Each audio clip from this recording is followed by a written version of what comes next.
Welcome to The Explainer.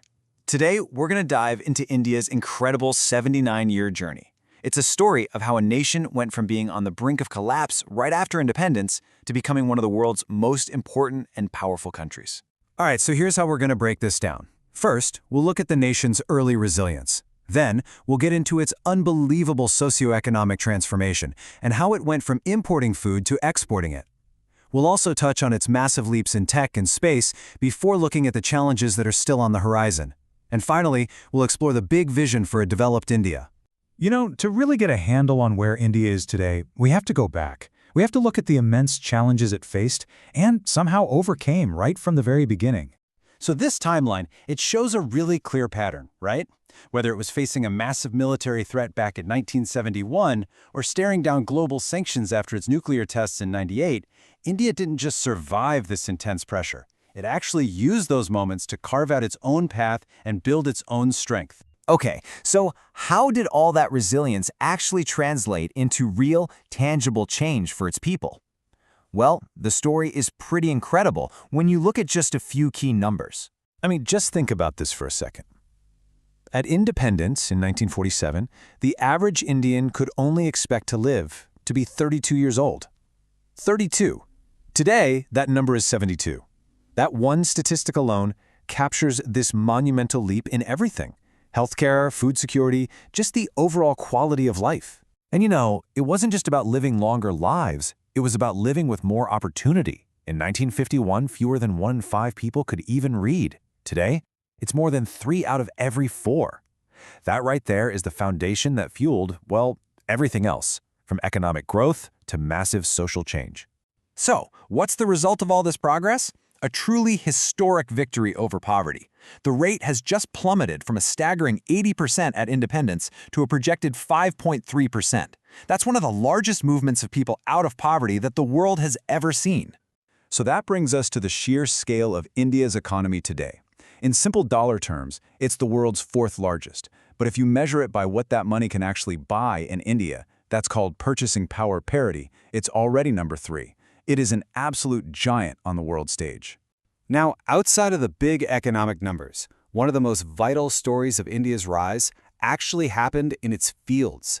This is the journey from depending on other countries for food to becoming a global breadbasket. So how on earth did they do it? Well, it was through a 7-fold explosion in food production. This was the famous Green Revolution. And it's the shift that took India from constantly facing the threat of famine to achieving total food security. And they didn't just stop at feeding themselves. Nope. Today, India is the world's top rice exporter. And this is crucial. It's a net exporter of agricultural products. That's a status that even economic giants like the US and China don't have, which really highlights the unique strength of India's agricultural sector. Okay, so that same incredible ambition that transformed its farms, it also launched India to the very frontiers of science and tech, where it's now, without a doubt, a major global player. And look, these are not just some random achievements. They really show off a broad, deep technological capability. You've got the historic soft landing on the moon's south pole with Chandrayaan, the incredibly cost-effective Mars mission, Mangalyaan. And then back here on Earth, you have the UPI system, which has completely revolutionized digital payments and has become a model for the entire world. It's pretty cool. You can actually see the nation's priorities shifting over time just by looking at its famous political slogans. It all started with a focus on the soldier and the farmer. Then science was added to the mix. And now the focus is sharpened even more to research and innovation as the main engine for future growth. But okay, all this incredible progress doesn't mean the journey's over. Not by a long shot. To keep this momentum going, India has to face some massive internal challenges head-on. So what are the biggest hurdles on the road ahead? A huge challenge is public finance, especially when it comes to subsidies. Just 2 programs, for food and for fertilizer, cost the government almost 3.71 lakh crore rupees. That's about 45 billion US dollars. Now, they're designed to help the poor, but their sheer scale puts unbelievable pressure on the national budget. Which, leads to the absolute critical question. With all of that money being spent, is it actually getting to the people who need it most? And the answer, well, according to studies, is a big no. A staggering 20 to 25% of that money is just lost. It gets eaten up by inefficiencies and never actually reaches the people it's meant for. that just screams for urgent reform. And fixing that subsidy problem is really just one piece of the puzzle. The country also has to get a handle on child malnutrition, protect its environment, its soil, water, and air quality, and work on closing that huge income gap between its own citizens and people in other major economies. All right, so with these challenges right there on the table, what's the game plan? What's the big vision for India as it gets closer and closer to its 100th year of independence?